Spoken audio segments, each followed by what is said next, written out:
Hello everyone, welcome to Crafting with Logan. My name is Logan and today we are making handmade drums. Yes, these cute little drums made out of a dowel and a Pringles can. I'm very excited for this one. You know, real instruments can be pretty expensive and quite a challenge to learn, so I think this one's going to be a fun, easy starting point, though it has its challenges. For this craft, you'll need a Pringles can, some scissors, you'll need 2 balloons, you'll need some kind of poking device. I've got a mechanical pencil and a pin, though a sort of craft knife would work too. You'll need some string, some of these cute little beads that you might remember from our sock gnome. You'll need some washi tape for decoration and adherence, as well as a glue gun. Oh, and the most amazing tool of all time, duct tape. So first you'll want to start by eating the Pringles out of your Pringles can.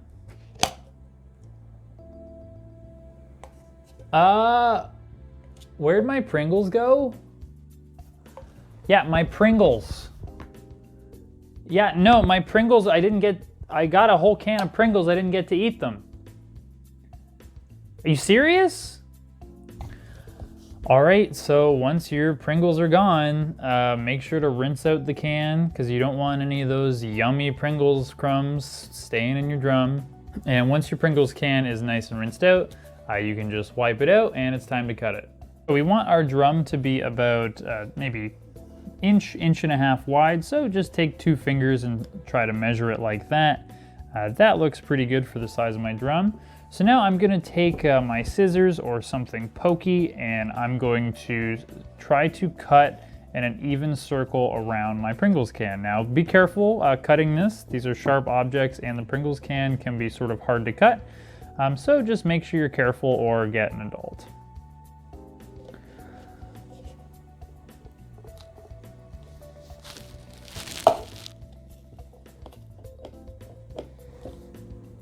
To worry too much if it isn't even. As you can see, mine is cut pretty rough because now we're going to take some duct tape and tape all around it.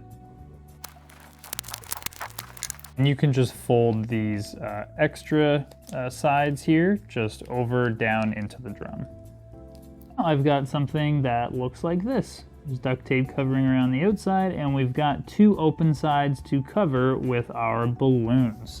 So you want to take your balloon and you're gonna want to cut the neck off. This is the neck here. So we want to cut the neck off. But what I recommend you do is you sort of go inward a little bit so that you're cutting more sort of 2/3 of the way down the balloon. I'm left with something that looks like this, which we can use to stretch over our Pringles can. Now what might happen is your balloon might be too big, and so once you wrap it around your Pringles can, there's gonna be some excess balloon flap on top. If you get that, all you gotta do is take your balloon and just cut it a little bit shorter. Again, right from where the neck was. So here comes the extremely tricky part, and that is stretching the balloon over our Pringles can. So you want to, as best you can, take your balloon in hand like this, sort of using all your fingers to sort of stretch it out, and then you're gonna very carefully start from one end of your Pringles can and stretch it to the other side. Now this might take a lot of practice. I already made a drum and it took me about 10 tries to get it right. And as you can see, I've got a little dimple there where there's extra balloons. So I'm actually gonna have to take this off and do some more cutting. And just to make sure that you'll never have to do that again, why don't you go ahead and grab some of your washi tape and tape that balloon in place along the sides. So you finally got the size of your balloon figured out and you've got it stretched completely tight.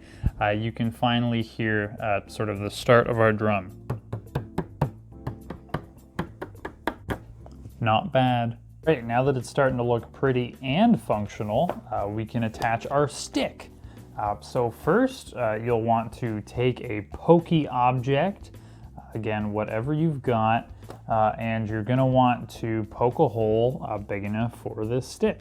Again, being careful like before when we cut the Pringles can, just very carefully poke your object in and then slowly work a hole big enough for the wooden stick. Some time and a lot of effort, but finally I've sort of poked a hole. You can see through to it on the other side there. And now I'm just gonna stick my dowel through.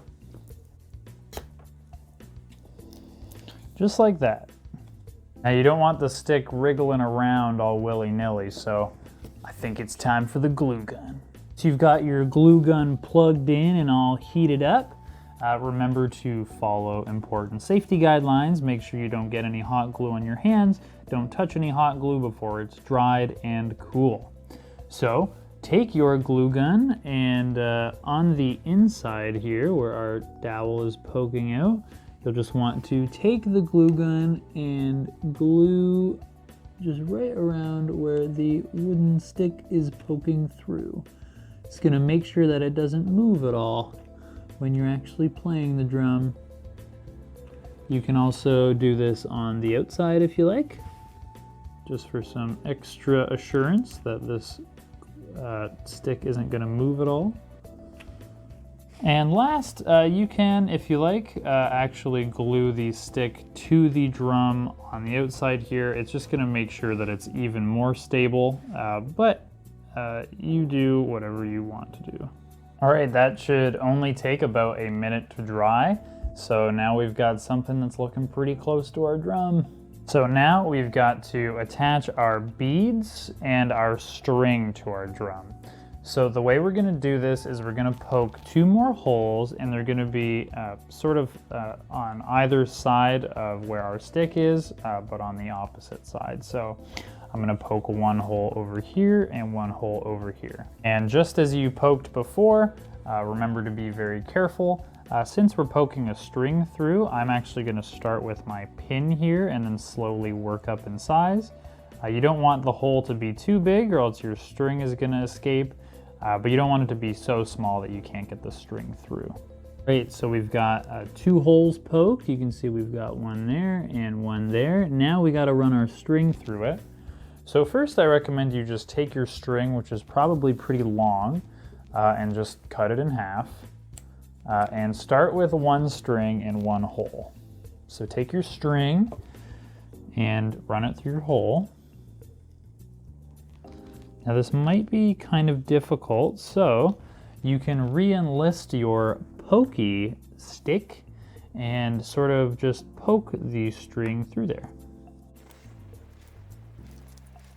So I've got my string through. Now you just want to make a loop and knot it close, just so that your string doesn't come back out.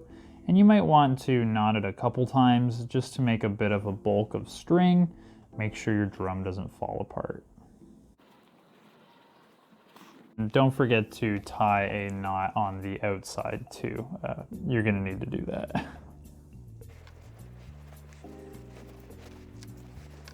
Okay, now that it's knotted inside and out, as you can see, there's no tuggage really on either side.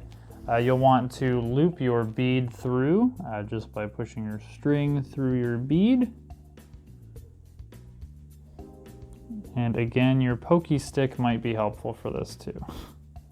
So you want to make sure your bead is on your string long enough up so that it will hit the center of your drum. So as you can see, if I put my bead right there on the string, it will hit the center of the drum.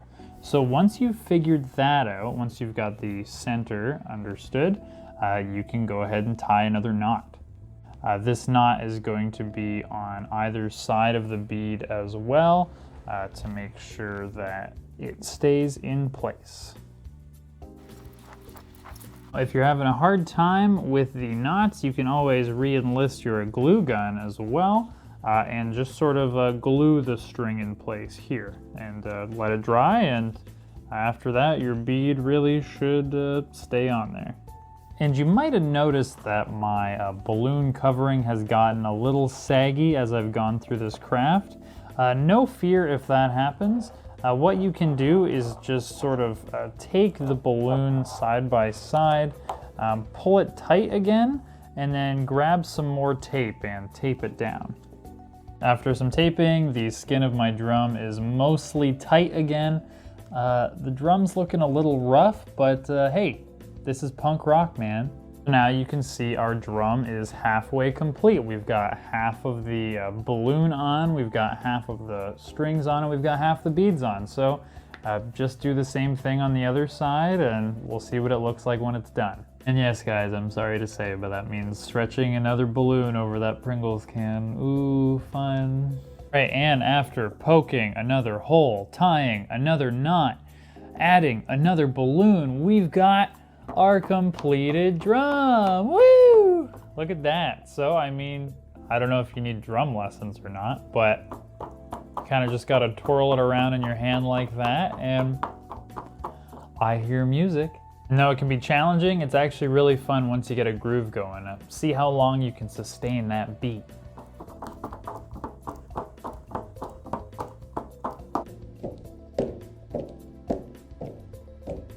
Well guys, I hope you enjoyed our DIY drum video. I hope that yours are successful and that you can get a nice beat going on them. Remember, if you're having a hard time, when in doubt, use the glue gun or hey, put on some more duct tape. And if you guys need any other guidance with this craft, feel free to check out the website in the description. They've got some useful pictures and tips if anything in the video is unclear. And of course, let us know if you have any questions or comments. Please send us pictures of your drum. We'd love to see them, or perhaps even a video of you playing it. Wow. Lastly, don't forget we've got a Nailed It contest going on this month. I think there's only 2 days left, so please check out our Facebook page, check out that contest, and please send your submissions to us. Remember, every participant is entered into a draw for a prize. Thank you again, guys, for joining me. I hope your craft goes well. Get those beats going, and I'll see you next month. Take care, everyone. Bye-bye.